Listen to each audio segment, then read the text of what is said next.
اعوذ باللہ من الشیطان الرجیم بسم اللہ الرحمن الرحیم وقالت الیہود عزیر ابن اللہ وقالت النصارى المسیح ابن اللہ، اور یہود نے کہا یعنی عقیدہ گڑھ لیا کہ عزیر علیہ السلام اللہ کا بیٹا ہے، اور نصارہ نے کہا یعنی عقیدہ گڑھ لیا کہ مسیح علیہ السلام اللہ کا بیٹا ہے۔ ذالک قولہم بافواہہم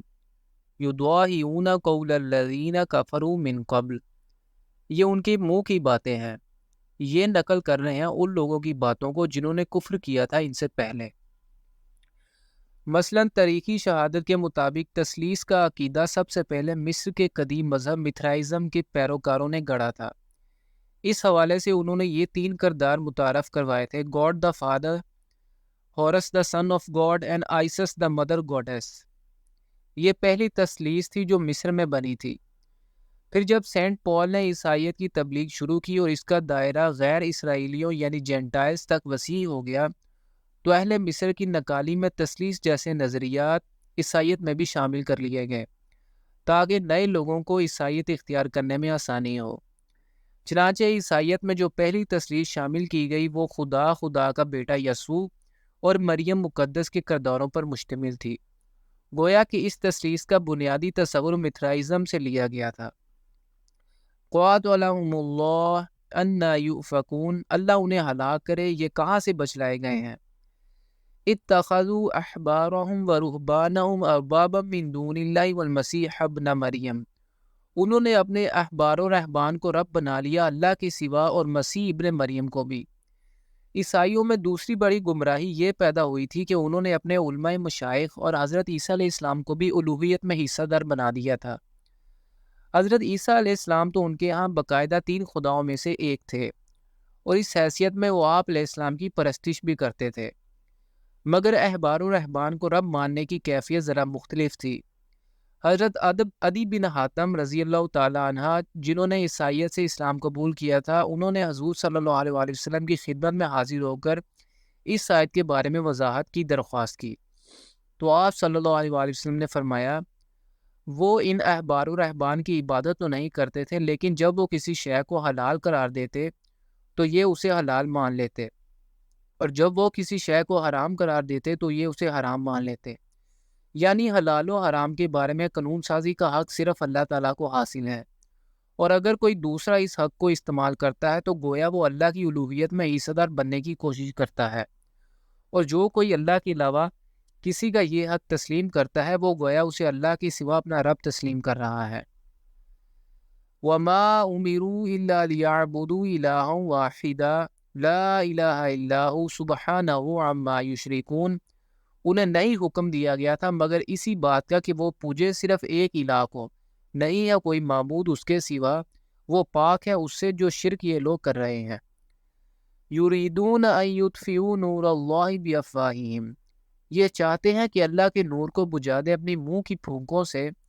وَيَأْبَى اللَّهُ إِلَّا أَن يُتِمَّ نُورَهُ وَلَوْ كَرِهَ الْكَافِرُونَ، اور اللہ کو ہرگز منظور نہیں ہے مگر یہ کہ وہ اپنے نور کا اتمام فرما کر رہے، چاہے یہ کافروں کو کتنا ہی ناگوار گزرے۔ هُوَ الَّذِي أَرْسَلَ رَسُولَهُ بِالْهُدَىٰ وَدِينِ الْحَقِّ لِيُظْهِرَهُ عَلَى الدِّينِ كُلِّهِ وَلَوْ كَرِهَ الْمُشْرِكُونَ،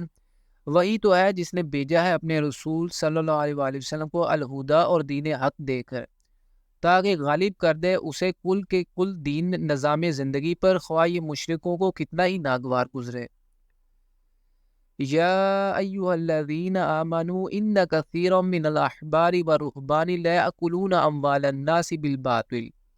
اے اہل ایمان، یقیناً بہت سے علماء اور درویش ہڑپ کرتے ہیں لوگوں کے مال باطل طریقے سے۔ مختلف مسلمان امتوں میں مذہبی پیشواؤں کے لیے مختلف نام اور القاب رائج رہے ہیں۔ بنی اسرائیل کے ہاں انہیں احبار و رہبان کہا جاتا تھا۔ آیت زیر نظر کے مطابق اس طبقے کے اکثر لوگ باطل اور ناجائز ذرائع سے مال و دولت جمع کرنے اور جائیدادیں بنانے کے مکروہ دندے میں ملوث رہے ہیں۔ ایک عام دنیا دار آدمی اگر جائز طریقے سے مال و دولت کماتا ہے یا جائیداد بناتا ہے تو اس میں کوئی قباحت نہیں، مگر ایک ایسا شخص جو دین کی خدمت میں مصروف ہے اور اسی حیثیت سے جانا پہچانا جاتا ہے، اگر وہ بھی مال و دولت جمع کرنے اور جائیدادیں بنانے میں مشغول ہو جائے، اپنی دینی حیثیت کو نیلام کرتے ہوئے لوگوں کے مال ہڑپ کرنے لگے اور مال و دولت جمع کرنے ہی کو اپنا مقصد زندگی بنا لے تو ایسا انسان آسمان کی چھت کے نیچے بدترین انسان ہوگا۔ حضور صلی اللہ علیہ وآلہ وسلم کی ایک حدیث ہے جس میں حضرت علی رضی اللہ تعالیٰ عنہ روایت کرتے ہیں کہ رسول اللہ صلی اللہ علیہ وآلہ وسلم نے فرمایا، مجھے اندیشہ ہے کہ لوگوں پر ایک وقت ایسا آئے گا جب اسلام میں سے اس کے نام کے سوا کچھ نہیں بچے گا اور قرآن میں اس کے رسم الخط کے سوا کچھ باقی نہیں رہے گا۔ ان کی مسجدیں بہت آباد اور شاندار ہوں گی مگر وہ ہدایت سے خالی ہوں گی۔ ان کے علماء آسمان کی چھت کے نیچے بدترین مخلوق ہوں گے۔ فتنہ انہی میں سے برآمد ہوگا اور انہی میں لوٹ جائے گا۔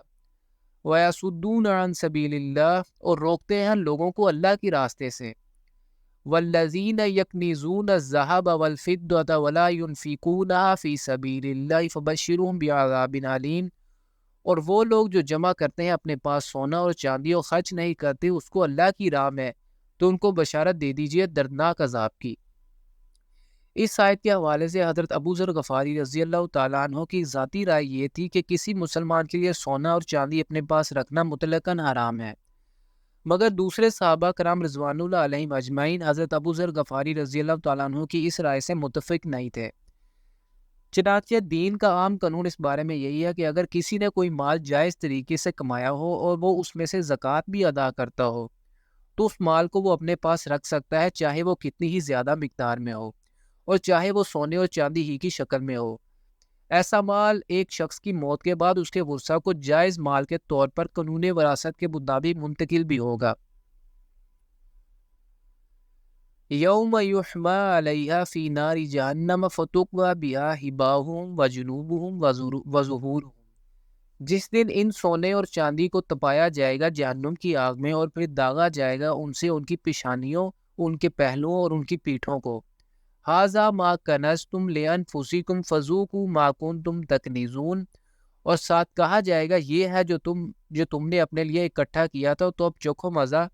اس کا جو کچھ تم جمع کرتے تھے۔